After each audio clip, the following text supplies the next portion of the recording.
You're sensitive to the signals of their developmental compass, internal compass about how to grow well. And as long as you are sensitive to that, they're going to have a great life, because those early years are when they establish what kind of person they are. You're listening to the Mindful Mama podcast, episode number 344. Today we're talking about Indigenous wisdom for parenting with Darcia Narvaez.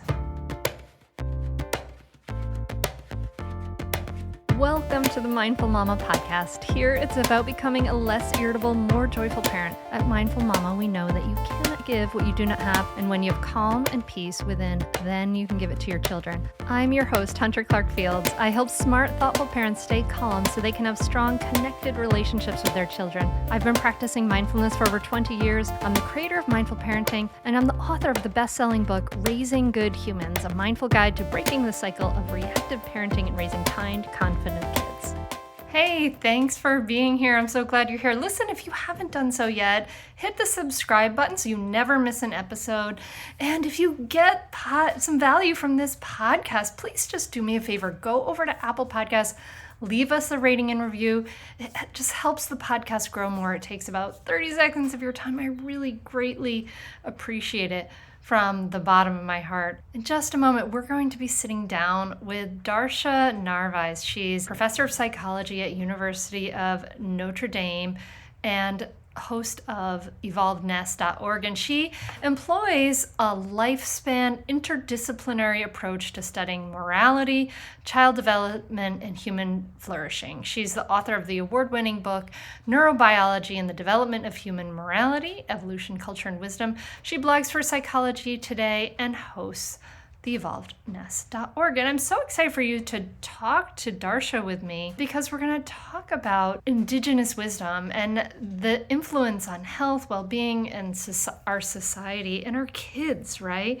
And I want you to listen for some important takeaways. The importance of community in raising children. We're really isolated, and it's incredibly hard on parents. Our children were not meant to be raised in isolation, and it's really hard on us. So this is an important takeaway. Listen for the importance of being sensitive to the signals of a child's developmental compass. And finally, to allow and encourage curiosity and independence. I love talking to Darcia. This is such a valuable conversation.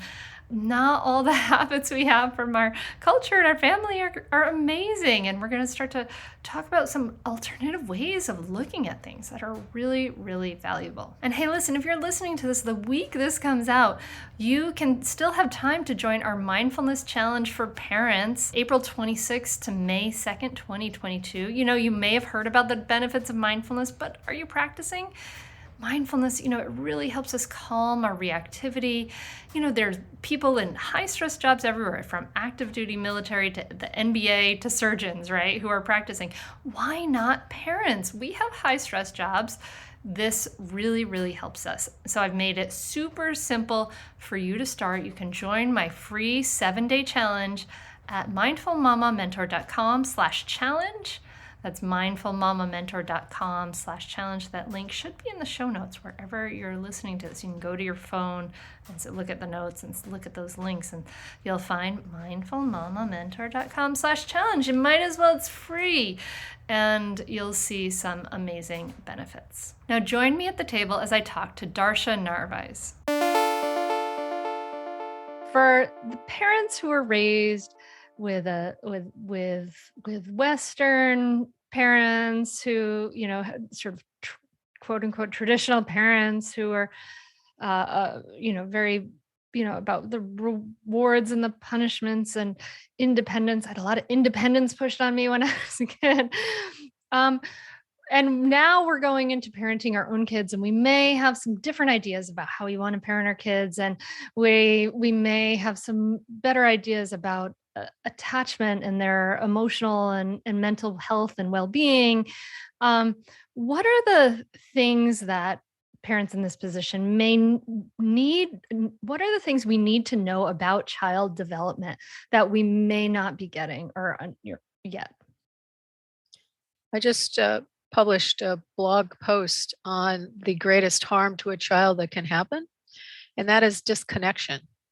And I think what we've inherited from European traditions is forced disconnection of children, right? You separate them out at birth, you go make them sleep alone, all this independence stuff, so they don't need their parent nearby all the time. Well, that actually affects then every part of their becoming a self. It affects their neurobiology. It doesn't grow as well to be, all the layers of social capacities, the self-regulation of various systems, the stress response, the endocrine system like oxytocin. All these things then can be dysregulated or not established in their optimal way. And the child feels abandoned because the baby is born, we resemble fetuses till about 18 months of age compared to other animals. And we need to have that external womb experience to help the brain grow as it's supposed to in healthy, self-regulated ways. But the parent or the mother or the caregiver has to be there pretty much 24/7 for that little baby to grow well. In our ancestral context, we did this. But in industrialized countries, we kind of, forgot about that importance and just more and more kind of minimize the needs of babies so we could do our work, in the factory or wherever else. So connection. That makes a lot of sense to me as far as like, when I think about other animals and other mammals, like my daughter and I got to watch a horse being born last year, which was amazing. But it was amazing because within an hour, that foal was standing up and starting to wobble around really pathetically and reaching for the mom. And then within that week, that foal was bouncing and hopping around a field. And we see that with almost like, I guess marsupials is a whole other thing, right? But like basically there's a lot of being able to get up and go in most of the animal kingdom, except for humans because of, our big heads and our bipedalism, right? So that makes sense that, so this idea that we're not quite developed yet, maybe is something that we really need to understand. We obviously we know this, but like, I think it's helpful to really understand this. I love the idea of the external womb. Yes, we evolved to have a brain size that's 3 times the size of chimpanzees. Chimpanzees' mothers raise their children alone, and a mom who has a small-brained species and a small-brained species can do that. But we have a huge brain, and that's why we're born so young and so immature, because the head gets too big from the bipedalism, our shrunk pelvis, so we could walk on 2 legs. So we co-evolved. This big brain changed from being ape-like chimpanzees. We co-evolved into a cooperative, egalitarian kind of lifestyle where the baby is cared for by multiple caregivers, not just mom, because the mom can't take care of all the calories that big growing brain needs. And so we have now, anthropologists are telling us, and archaeologists, that's how we differ from chimpanzees. And my argument is that when we don't provide a multiple adult nested care, the evolved nest, we call it, then we are undermining our full human capacities. And it's not a surprise that we look more like chimps in the way we behave, because we haven't developed all the stuff that's part of being human from that evolved nest support. So in the first 18 months, to really be clear about that, like you've shared about how much brain development is happening there and development in the immune system. Can you go a little deeper as to what's happening in those first 18 months developmentally? Right. So we can't do experiments on babies really ethically, right? So there's a lot of animal studies that do studies of care that's nurturing versus unnurturing care. One of the most famous is with rats, where if you have a high nurturing mother in the first 10 days of life, and a high nurturing rat mother is licking their child all the time. For humans, it would be being carried all the time. 10 days of a rat's life is equivalent to about 6 months of a human life. If you have a high nurturing mother in that time period, you turn on genes that control anxiety. when you come experience something new, these genes can take you, calm you down. They set everything up for that.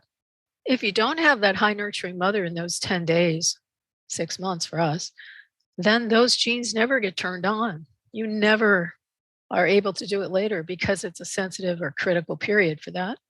And so the only thing to keep you calm is drugs. This is what they show with the animal studies, right? So there's that kind of thing. A lot of epigenetic things. These researchers said we picked one gene to look at that mothers affect, but there's hundreds of them that mothering is affecting. Now, another aspect that we know more about is the stress response. The systems for the major stress response are established by comforting care in early life. If the baby is left to cry a lot, left alone a lot, that's not going to set that system up to be very well functioning. It will easily get out of whack, and that child then will scream to get attention because they're dysregulated and they don't know how to calm down. They need the person, the adult, carrying them around to keep those systems calm while they're growing and establishing how they're going to work. So those are two examples. Yeah. And that all those pieces are so crucial, right? Like for parents, these are the crucial pieces that we want to be developed in our kids, are the systems for being able to regulate. So what you're saying is the sort of the Western idea, or, I mean, I could say, like, in my family, like there are some, immigrants from Norway and England, and there was some, there's a lot of Lutherans in some part of the family, and there was a lot of like promoting independence. And so, but this is pretty common, and this idea that of promoting independence from a young age is kind of wrongheaded. It's actually going absolutely counterproductive to what the desired result is. That's correct. So then what you're doing is you're undermining the full development at various layers, depending on when the stress occurred. We call it toxic stress now, toxic early stress. Depending on when it occurred, something's going to be missing, and or some pattern's going to be established that's going to be problematic later. And so you don't really know, but you've undermined their self-confidence as a child. You put them in a place where they don't feel self-reliant, and they're going to be more susceptible to being controlled. Now, the Nazi parenting manuals knew this. They wanted you to break your child's spirit in those first couple years because they wouldn't remember it, because the verbal capacities aren't developed yet, the cognitive verbal. And so they wanted parents to break their spirit so that later they could easily trigger their fear and control them. And I think we're doing that kind of experiment on our kids in the United States to make them fearful, feel disconnected, and then they're easily controlled, by the system, so that they keep the system going of working hard, for everyone's working hard at the bottom, and then the top kind of gets to do what they want. Stay tuned for more Mindful Mama podcast right after this break. I was doing things I wasn't proud of, things that you say, like, I would never do that as a mother, and I was doing. Like getting really, really upset with my son who turned 9 recently. I already had a meditation practice, but not really a mindfulness practice. So that's really helped, knowing really take care of yourself and the rest will follow. And my energy affects the people around me. If you feel like you're alone in this, or you have these feelings like, I'm a mom, I shouldn't feel this way, or I would really encourage you to do it. Hunter releases a wonderful class every week where we go over the material and then ask questions. And so if you're looking for this companionship of like-minded people, like-minded moms, I would encourage you. In fact, I'm thrilled that it's a lifetime access and I can go back and attend meetings. If there's anything I know about behavior change, is it's you have to be on top of it. Sometimes things come naturally, but then some things we have to be more mindful of. And it's like a jump start to parenting every week in the course. Get on the waitlist for Mindful Parenting at mindfulparentingcourse.com. That's mindfulparentingcourse.com. Yeah, hard work is a huge value in the states that I have a problem with because rest and ease, and those are incredibly important too. So how is this different from you have a beautiful video. I love it so much, but the way that talks about how that compares this sort of pattern that we have inherited, particularly in the United States and Western countries, with more indigenous cultures, or if you think about it, just cultures that were more hunter-gatherer, kind of the way that humans were raised, for millennia until the last, I don't know, brief blip of time in the timeline. So tell me about how that compares. Right. We've been around for 6 million years. The human species genus has been in our species for 2 million years, and the last, it depends on what you're looking at, but 100 to 150 to 300,000 years. Various aspects of us have evolved, and during all that time, it's only the last, especially hundreds of years, but maybe you could say the last couple hundred years, where people have just shifted away from caring for babies in the way they evolved to need. We call this the evolved nest. And this is provided by hunter-gatherer communities and even other traditional communities around the world. And you can see a very different kind of personality that results, a little different cooperation capacity, a different way of feeling connected to the earth that we're missing in the Western world. And just as a result, destroying the planet, in my view. So all this stuff layers up into kind of the crises that we have. I attribute a great deal to those early years of life, and then the lack of nestedness even for adults. Yeah, so you're describing like independence, this sort of attitude of independence, right? Like we're these unique people who are just on our own doing things in the world versus what interdependence, right? This is what my teacher Thich Nhat Hanh talked about a lot, was interdependence, right? That we are. You are because I am. The paper has a tree in it, and the cloud that rained on the tree, and the workers that cut the tree, and all of that, right? Like, so this idea of interdependence is not a very welcome idea to a lot of Americans. But you're talking about this idea of independence versus interdependence and the results of that. Yes, that's right. And one of the reasons that Americans, I think, don't like to think about interdependence is because of that broken connection in early life. So they were punished for their desire for dependence in those early years when you really need it to grow well. They were punished for that and bullied. I think bullying starts with baby care and bullying babies into sleeping alone or whatever it is. And then they're not going to, so one of the other physiological aspects is the vagus nerve. Vagus nerve is the 10th cranial nerve. It innervates, it energizes all the major systems of the body. And so when it gets established well with comforting nested care, when you're left to cry alone and left alone, it doesn't get established well. And then you can have all sorts of health problems. You can have brain seizures, heart problems, breathing problems, gut problems. But it's also linked to being able to be intimate with others, to feel close, to actually hug people, let them touch you. And that's linked to compassion. So when that's not established well, you're going to be kind of, irritable and kind of, keep away from me oriented. And Americans sort of have that characteristic these days, I think in part because we've undermined early childhood. So what does nested care look like then?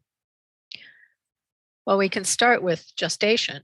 The baby is wanted. The parents have healthy bodies before conception, and during pregnancy, then the mom feels loving towards the baby, so that the biochemistry the baby is getting in the body of the mother is actually promoting growth. And there's evidence now if the mom gets stressed a lot in pregnancy, that's carried over into the physiology of the child in various ways. Even grandparents who go through a famine, for example, affect the grandchildren's health. in various ways.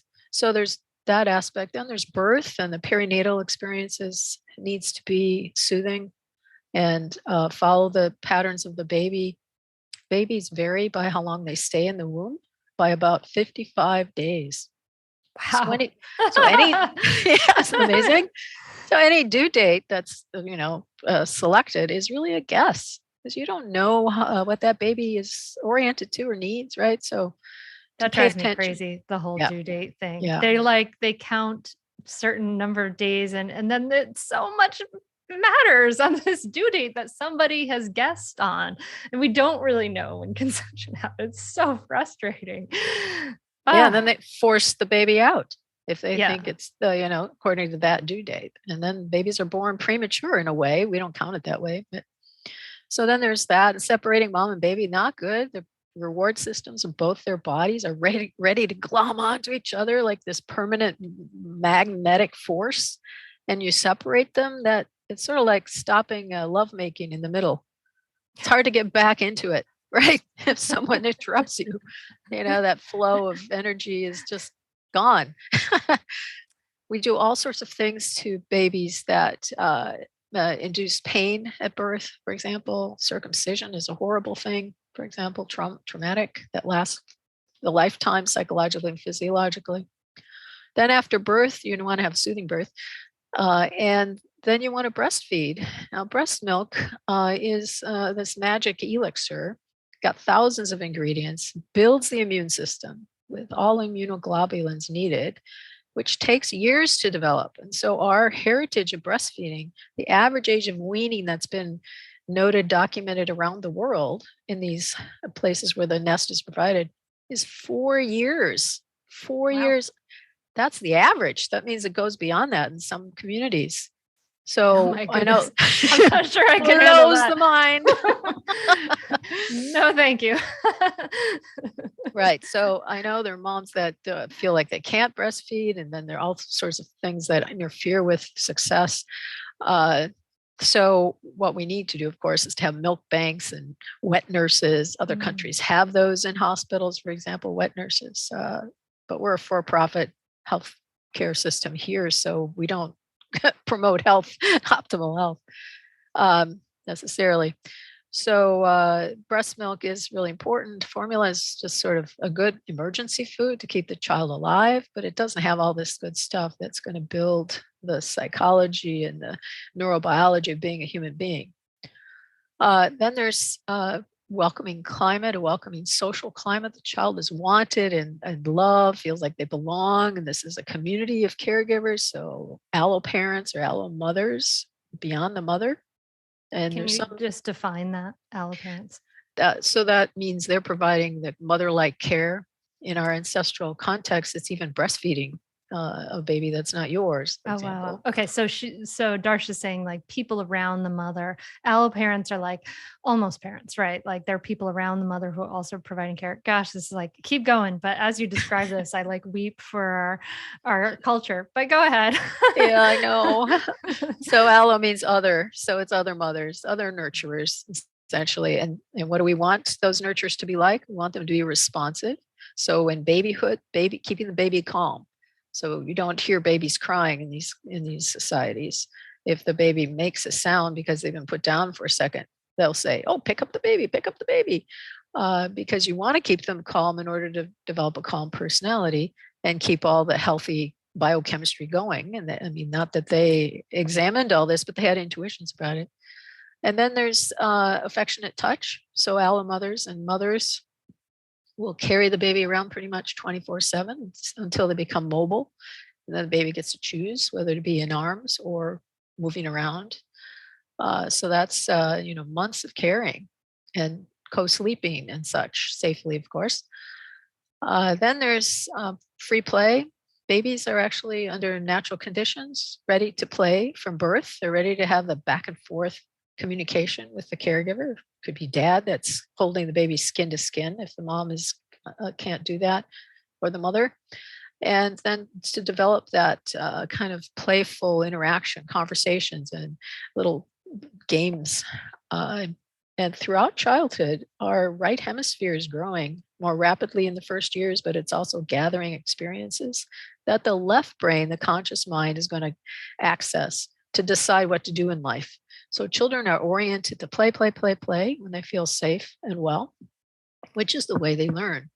And it's ideally social play with other people. So you learn then how to get along in that creative moment with the other without overdoing your aggressive kind of in your face activities and reacting to the other. And you have to learn then to control your aggression. You have to learn to read expressions and read your partner. Play is the best thing in the world. I argue or suggest to adults that if you were unnested, how to get back to, a healthy way of being is to go play with kids, little kids, play chase, play tag, play wrestling and climb trees and be silly, because that's growing the right brain for the adult too.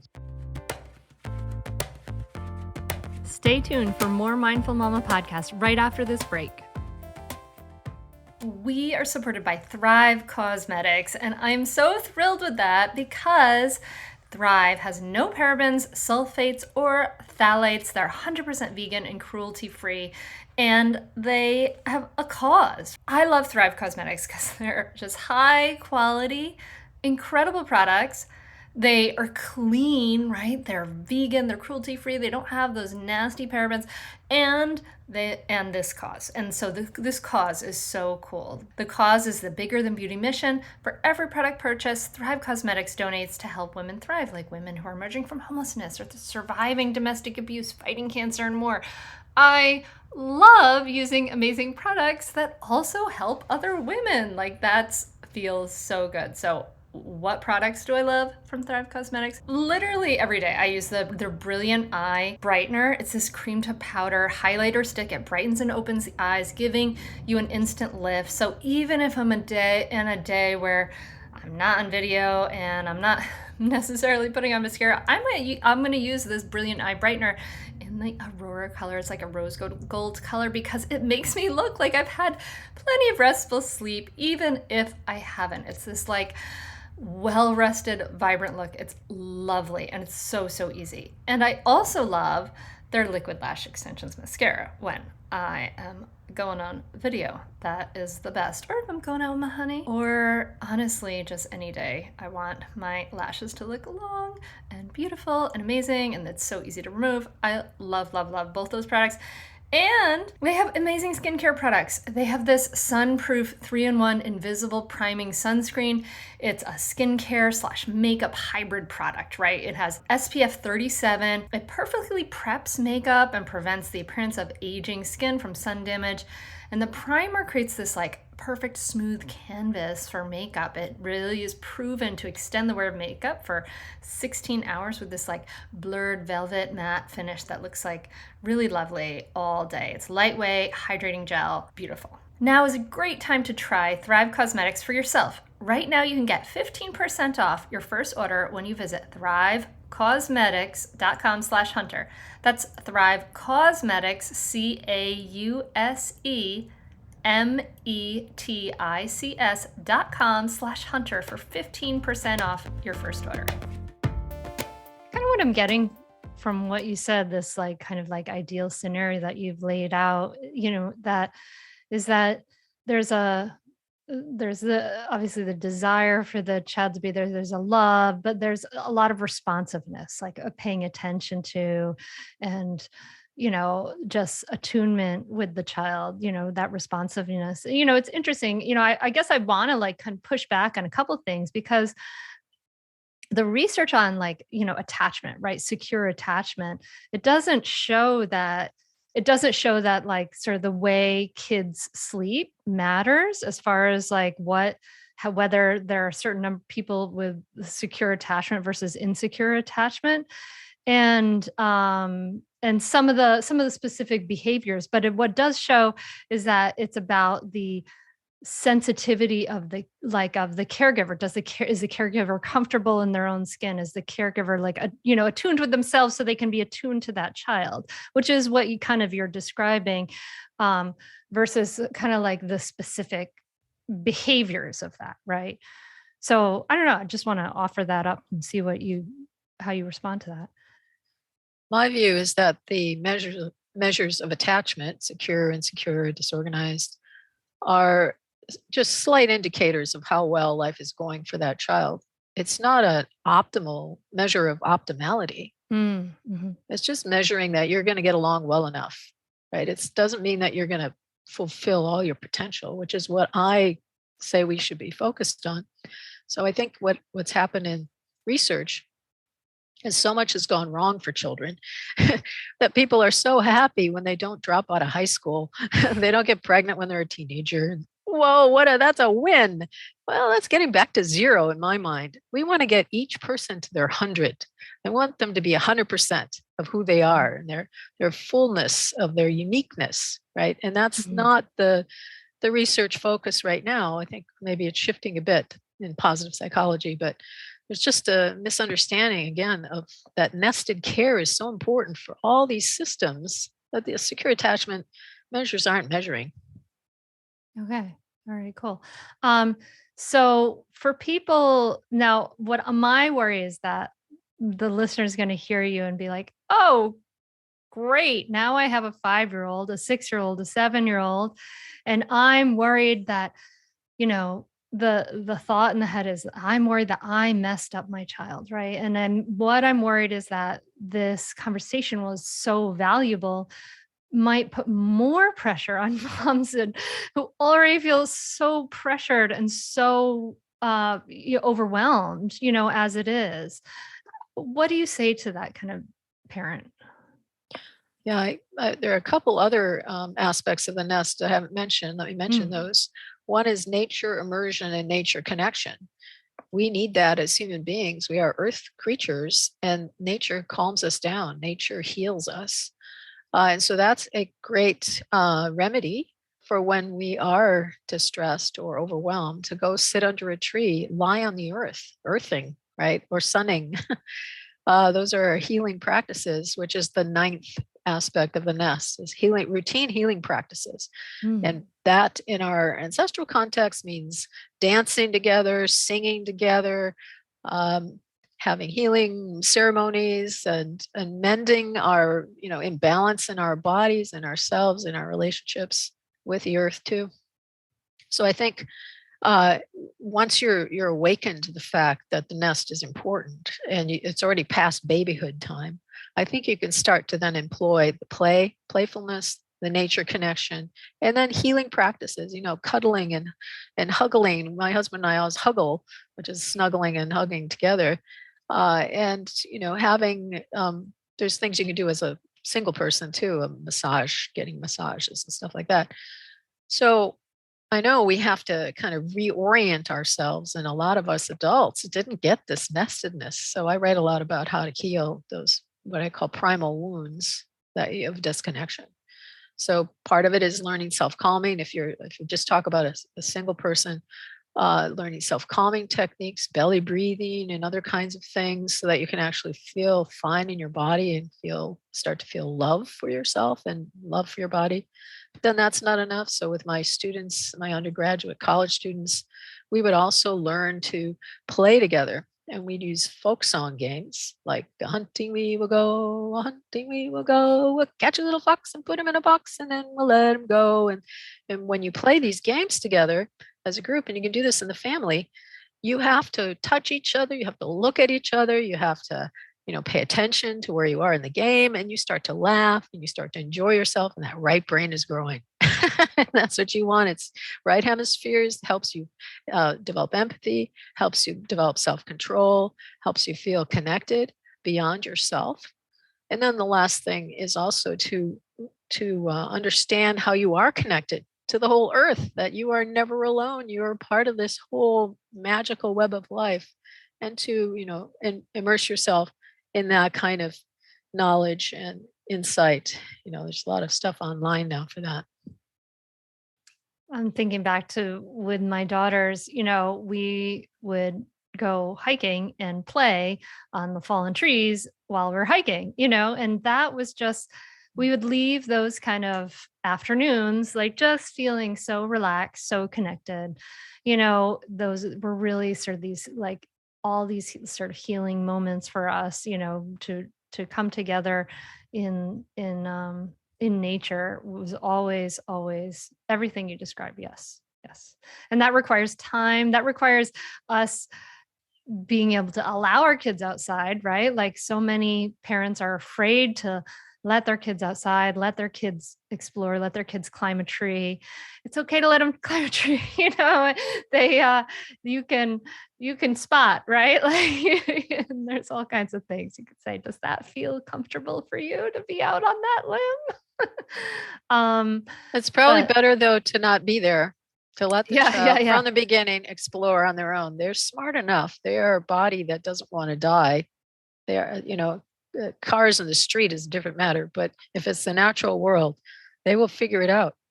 And so, the book, The Continuum Concept, Jean Liedloff's book, that's one of her biggest complaints about American parents. She was the one who really started the parenting nestedness, she didn't call it that, perspective. She published her book in 1977, I think, the first edition. And she had took her a couple decades to write about her experiences in the Amazon with the Yaquana primarily, and how they were so happy and so healthy. And what's the difference? Well, they carry their babies all the time, pretty much, and they don't put them down even when they're carrying other things or crossing a slippery log on the river or whatever it is. And they don't monitor them with this fearfulness. Because when you do that, she argued, and she used to give a lot of talks on television and stuff, interviews. When you do that, you start worrying about that child. The child is going to lose their self-confidence. Like if you're there watching them climb the tree and you start saying things to them, you just kind of put them on a trajectory of self-confidence loss. So it's better to let them have free range, as Lenore Skenazy argues, right, out there on their own. Like our parents, us baby boomers had parents who just let us play all day long, called us in for lunch, called us in for dinner, but they didn't know what we were doing, right? That's what is healthier, if you can do it. I think this is so interesting because what you're describing is like a much more intensive time of parenting when your kids are young, right? Like there's a lot of attention. There's someone holding that baby all the time. There's lots of holding and connection, which sounds like a lot of work. But you're also describing that once that security, that sense of, connection, attunement, all of that is established, then a child's going to have a lot more confidence, a lot more independence. And so some of the things we want, that independence, right, can happen really naturally sort of as a child gets older if we allow it. That's right. Yeah. So that means age 6 or so. That's when they can go off on their own and they have the cognitive capacities to think about stuff more. But you follow the child. Every child's different. Their developmental rate is different. And so it's a matter of being sensitive to them. And then as soon as they indicate they want to, do something like crawl away from you, well, let them do it. Don't prevent them. So you're sensitive to the signals of their developmental compass, internal compass about how to grow well. And as long as you are sensitive to that, they're going to have a great life. Because those early years are when they establish what kind of person they are. Do they think they're a good person, a bad person? What they think about relationships? Are they trustworthy or not? Is this world a good place to be or not? That's all being established subliminally by how they are treated and what they experience. Yeah, I mean, I would say that, when my oldest daughter was 6, we gave her a little toolkit, actually. I remember that was the age she got this little toolkit. Had a little hand crank drill, had a little saw. She just she drilled holes into all her blocks. We had all these blocks with drill holes in them. And yeah, we showed her how to use the saw. So, and where to use the saw, not in the house or in the yard. But yeah, those things can happen. And those, when you have a child who is curious, following that curiosity, kind of allowing okay, well, this is what you want to learn. Let's learn that.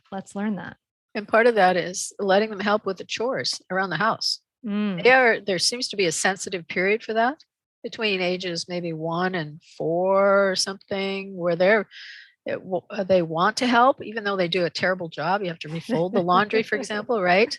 But traditional communities know that that's part of their learning, and that's how they become part of the community. If you set them in front of the TV instead, then that period passes. They become a teenager. They don't want to help you. They learn not to help you. And then all of a sudden you want them to help you. So you got to, again, pay attention to what they're interested in and follow that. We want to plant the seeds young for all the things we want later. For instance, like in our house, we do like a screen-free Sunday. And thank goodness we did that when they were young, this sort of Sabbath day, because now they're 11 and 14. And it's just, I can't even imagine trying to impose that upon the family at this point. Like that would not work so well. But so yeah, I love this idea, the sensitive period for chores, that's brilliant, getting the little stool, right? So you can chop the things and whatever. Then they'll automatically help later.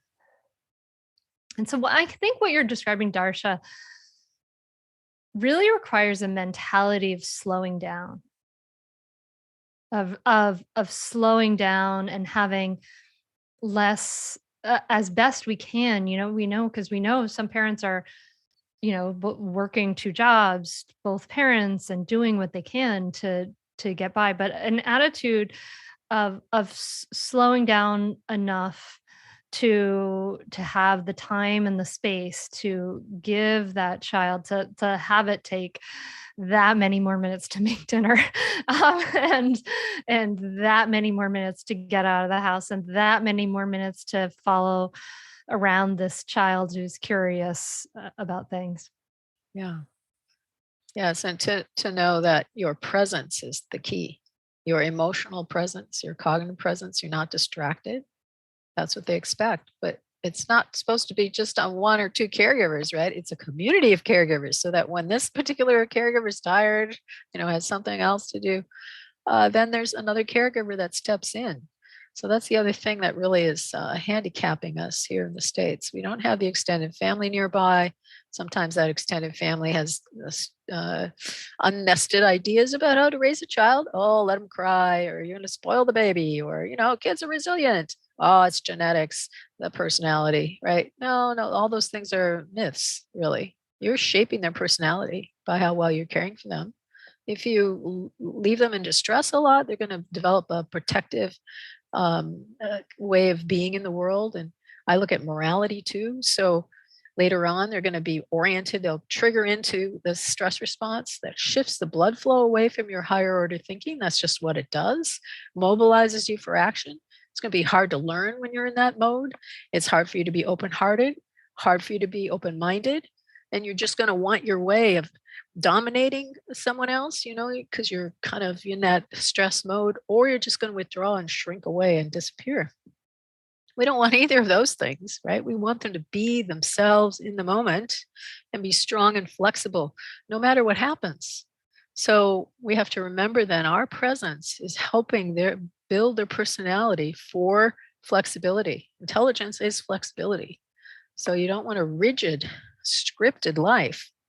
And parents then, I suggest that, just want less. When you have a baby, want less stuff.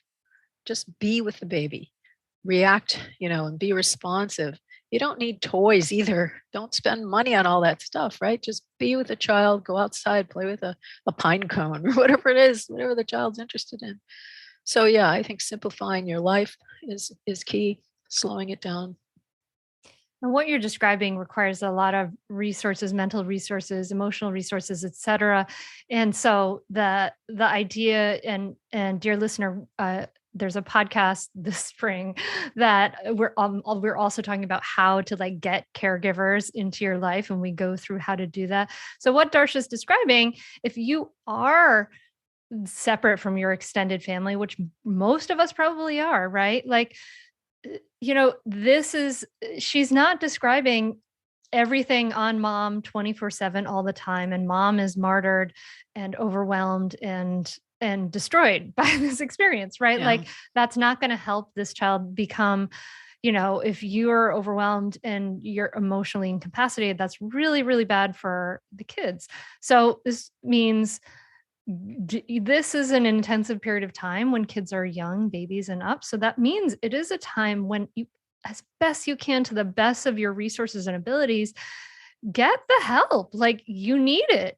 Kids need it. You deserve it. Right. And to link up with other mothers, other families who have the kids that are similar in age. Ideally, play for the child is with multiple different ages, not the same age. That actually breeds competition rather than cooperation. So it's really strange for our species to put kids in a classroom of all the same age. It's not a good idea. But so ideally you have you're hooked up with other families that have multiple ages, and then those kids play together while you and the other moms or other parents are, supporting each other, doing laundry together in one house every week or whatever, and then making dinners for the week together in another place. And there's ways to arrange this. I know it takes more energy, but in the end, that's going to then help you be there for your children. Darcia, thank you so much. I mean, I think this is so valuable. I mean, there's so many questions I want to ask you about. Like, I'm so curious about yourself personally and like your own history and things like that. But I'm sure I could just kind of sit here and talk to you for a couple of hours about that. Maybe I can ask you briefly, is this work you've done? Like, obviously you've been teaching this for many years and studying and is this work you've done a reaction against maybe the way you were brought up, or an evolution of pulling forward those good seeds in the way you were brought up? Well, let me say that my earliest memory is of injustice toward a child. I spent half my childhood in outside the USA, in countries where mostly third world countries, where there were kids my age, for example, selling gum on the corner in rags, trying to get money for dinner for the family. And I would cry over those children. I thought this world, and then I come back to the States and it's like there's all this abundance and waste, and I just couldn't understand the injustice. So I have had that deep, you want to follow the trigger of your heart as to what is your passion, right? It took me a while to get back to that interest. I had a lot of other careers as a musician and classroom teacher, and went to a seminary, but I eventually got my PhD in moral development, because morality is the thing. It's like, how can it be so unethical, this world? And then it's just taken me a lot of reading and wide range of material to figure out that there's the huge cause here by the missing nest. And so I just feel passionate about it, that we have to really let our children grow their beauty, because right now we've created all these crises, all sorts of them around the world. And it's partially, we can't solve it with the way we've been acting. We need their creative spirits to help us move past this point so that we can create a new kind of humanity. I love that. Yes. Yeah. And we need to remember that interdependence. I think our kids see it pretty clearly. I think they see it pretty clearly. It's in our faces now. Yeah. We've got to see it. Darcia, thank you so much for taking the time to come on the Mindful Mama podcast and share your wisdom with us. I really, really appreciate it. Where can people find out more about what you're doing and share any ahas with you? There are several websites. One is evolvednest.org. A lot of material there, podcasts, videos, essays, things like that. kindredmedia.org is another place with a lot of material. And then our movie, breakingthecyclefilm.org, has the 6-minute film that I think kind of gives you the big picture. And then the resources there. There's also at evolvednest.org, we have a child care checklist for parents looking for a child care center or for child care center workers to assess how much the nest is supported, what to Mm. look for, that kind of Mhm. thing. Cool. That's awesome. Awesome resources. I love that. Again, thank you so much, Darcia. It's been really a pleasure. I've really, really enjoyed it. And I'm so grateful you were able to come here today. Oh, me too. Thanks so much. It's just been a real honor to be with you, Hunter. What a powerful conversation, right? Oh my goodness. Hey, listen, before you go, I want to remind you that you have a chance, and perhaps if time allows, to join us on a mindfulness challenge I've made specifically for parents. I've made it super simple to start. It's April 26th to May 2nd, 2022, and you can join us for free at mindfulmamamentor.com/challenge. That's mindfulmamamentor.com/challenge. That link is in the show notes wherever you're listening to this. And thank you so much for being here. I'm just so glad that we get to share this awesome conversations with you. And Darcia is amazing, and I loved connecting with her. Listen, if you loved this episode, please do me a favor, share it on your Instagram stories and tag me in it at Mindful Mama Mentor. And you might as well follow me there and fill your feed with awesome mindful parenting inspiration. You'll see where this Darcia Narvaez images to talk about this episode. Maybe you'll share those. You can tell me your takeaways, but I love seeing it in your stories. So tag me there. And that's it. That's all I got for you today. Thank you so much for being here, my friend. Thank you for being part of the solution, right? For feeding your mind with positive information that is shifting generational patterns, and you are part of it. And I really am grateful that you're here with me to be a part of this. Thank you so much for listening. I can't wait to connect with you again, my friend. Take care. Namaste.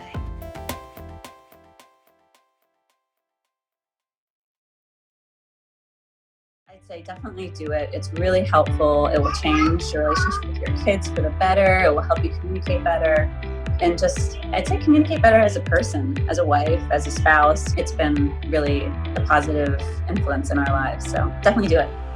I'd say definitely do it. It's so worth it. The money really is inconsequential when you get so much benefit from being a better parent to your children and feeling like you're connecting more with them and not feeling like you're yelling all the time or you're like, why isn't things working? I would say definitely do it. It's so worth it.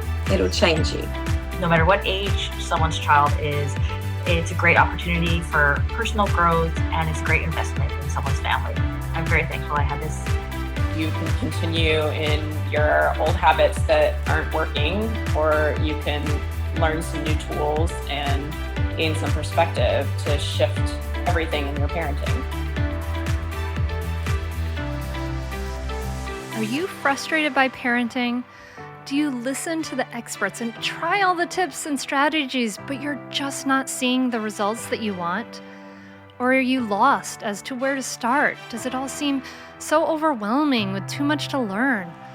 Are you yearning for a community of people who get it, who also don't want to threaten and punish to create cooperation? Hi, I'm Hunter Clark-Fields, and if you answered yes to any of these questions, I want you to seriously consider the Mindful Parenting membership. You will be joining hundreds of members who have discovered the path of mindful parenting and now have confidence and clarity in their parenting. This isn't just another parenting class. This is an opportunity to really discover your unique, lasting relationship, not only with your children, but with yourself. It will translate into lasting, connected relationships, not only with your children, but your partner too. Let me change your life. Go to mindfulparentingcourse.com to add your name to the waitlist, so you will be the first to be notified when I open the membership for enrollment. I look forward to seeing you on the inside. mindfulparentingcourse.com.